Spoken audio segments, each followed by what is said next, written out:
नंदी के कानों में क्यों बोली जाती है मनोकामना? चलिए हम जानते हैं दोस्तों कि इसके क्या क्या है नियम, कि आखिर कौन से कान में मनोकामना कहने से पूरी होती है। नंदी के कानों में मनोकामना कहने के क्या है नियम? आपने देखा होगा दोस्तों, जब भी कोई शिव मंदिर जाता है और वहां पूजा अर्चना करने के बाद नंदी जी के कानों में कुछ बड़बड़ाता है या फिर अपनी मनोकामना का कामना करता है। हालांकि वह व्यक्ति कान में क्या बोलता है यह तो सिर्फ वह दोनों ही जान पाते हैं। आपको बता दें कि नियम के मुताबिक ऐसा करना उचित माना जाता है। जब भी आप नंदी के कानों में अपनी मनोकामना कहेंगे तो ध्यान रखें कुछ नियम दोस्तों। जब आप नंदी जी के कानों में अपनी मनोकामना कहते हैं तो ध्यान रखिए कि बगल वाला व्यक्ति आपकी बात ना सुन सके। यह तो एक नियम है दोस्तों। बाकी के नियम और मनोकामना कहने के पीछे का कारण जानने के लिए इस वीडियो को अंत तक जरूर देखें दोस्तों, क्योंकि हम आज आपको नंदी जी के कानों में या अपनी मनोकामना कहने से पहले क्या क्या नियम का पालन करना चाहिए इस विषय में कुछ आपको जानकारी देना चाहेंगे। इसलिए आप इस वीडियो के अंत तक जरूर देखें। लेकिन इसे देखने से पहले दोस्तों, अगर आपने हमारे चैनल भाग्य दर्पण को अभी तक सब्सक्राइब नहीं किया है तो आप हमारे चैनल को जल्दी से सब्सक्राइब कर लें और नीचे दिए गए बेल आइकन को क्लिक करना ना भूलें दोस्तों। भगवान शिव के सबसे प्रिय गणों में से एक है नंदी जी।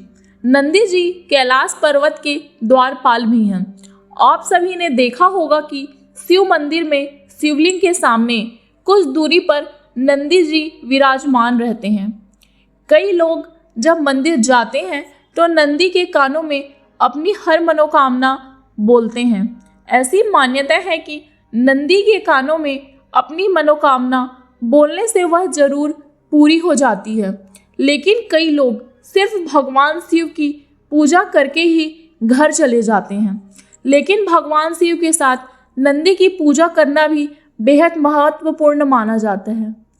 कथा कहानियों के अनुसार दोस्तों, भगवान शिव ने नंदी को वरदान दिया था कि जहां उनका वास होगा वहां नंदी हमेशा ही विराजमान रहेंगे।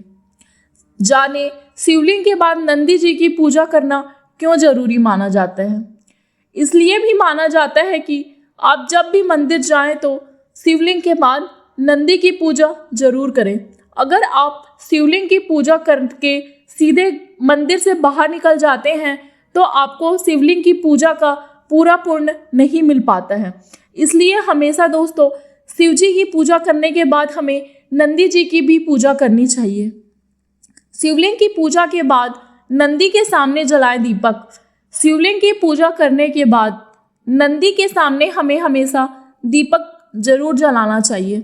इसके बाद नंदी महाराज की आरती करें और किसी से बिना बातचीत किए नंदी के कानों में अपनी मनोकामना बोल दें। क्यों नंदी जी के कानों में बोलते हैं हम मनोकामना? चलिए जानते हैं आखिर इसके पीछे का क्या रहस्य है।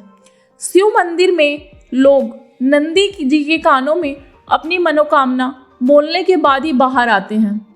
कहा जाता है कि शिव जी अधिकतर अपनी तपस्या में लीन रहते थे। उनकी तपस्या में विघ्न ना पड़े इसलिए नंदी हमेशा शिव जी के सेवा में तैनात रहते थे। जो भी भक्तगण शिव जी के दर्शन करने आते थे वह अपनी बात नंदी के कानों में बोलकर चले जाते थे।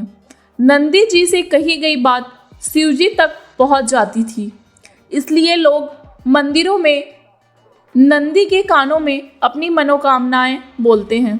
मान्यता ये भी है कि शिव जी ने नंदी जी को खुद ये वरदान दिया था कि जो तुम्हारे कान में अपनी मनोकामना कहेंगे उस व्यक्ति की सभी इच्छाएं जरूर पूरी होगी। कानों में हमें किस प्रकार मनोकामनाएं बोलने चाहिए उसके कुछ खास नियम भी हैं। चलिए जानते हैं आखिर वह कौन कौन से नियम हैं। पहला, नंदी के कानों में अपनी मनोकामना कहने से पहले उनकी पूजा जरूर करें। दूसरा, कहा जाता है कि व्यक्ति को अपनी मनोकामना नंदी के बाएं कान में बोलनी चाहिए। इस कान में मनोकामना बोलने का अधिक महत्व है। हालांकि आप दूसरे कान में भी अपनी मनोकामना बोल सकते हैं। तीसरा, जब आप अपनी मनोकामना बोले तो अपने दोनों हाथों से अपने होठों को ढक लें ताकि कोई आपको देख नहीं पाए। चौथा, नंदी के कानों में किसी की बुराई या किसी का बुरा करने की बात कभी नहीं करना चाहिए। पांचवा, जब आप अपनी मनोकामना नंदी जी को बोल दें तो उनके सामने कुछ भेंट भी अर्पित करें। आप नंदी जी को फल, प्रसाद या कुछ धन अर्पित कर सकते हैं। तो ये है दोस्तों वह खास नियम जिसे हमें नंदी जी के कानों में बोलने से पहले करना चाहिए। और दोस्तों मैं ये भी चाहूँगी कि आपकी हर मनोकामना जल्दी से जल्दी पूरी हो और आप हमारे इस वीडियो को ज़्यादा से ज़्यादा शेयर करें और हमें कमेंट करके बताएं कि हमारा ये वीडियो कैसा था। धन्यवाद दोस्तों।